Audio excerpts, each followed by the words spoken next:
ஒரு காலத்தில் சூரியன், சந்திரன், மங்கலம், புத்தன், ஜூபிடர் குரு, சனி, ராகு, கேது ஆகிய நவகிரகங்களின் ஒவ்வொரு இயக்கமும் மனிதர்களின் வாழ்க்கையை பாதிப்பதாகவும், அவர்கள் நவகிரகங்களை தங்கள் கட்டுப்பாட்டில் வைத்திருக்கிறார்கள் என நம்பினர்.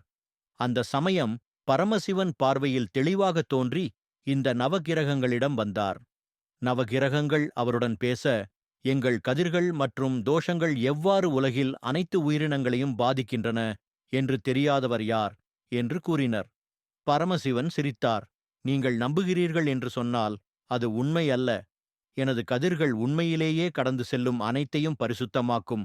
அப்போது சிவபெருமானின் திருநீற்றினை நவகிரகங்களின் மீது தூவினார். உடனே அவர்கள் அனைத்தும் அவர் அடியிலிருந்து விடுபட்டனர். நவகிரகங்களின் அனைத்து சக்திகளும் சிவபெருமானின் கட்டுப்பாட்டில் அமைந்தன. என் பக்தர்கள் எங்கு இருந்தாலும் அவர்கள் எந்த கிரக தோஷத்தையும் அனுபவிக்க மாட்டார்கள் என்று சிவன் கூறினார். நான் வழிபட்டவர்களுக்கு எந்த கிரகமும் தீங்கு செய்ய முடியாது. இந்த அருளின் மூலம் சிவபெருமானின் பக்தர்கள் எந்த நவகிரக தோஷங்களையும் தாண்டி வாழ முடிந்தனர்.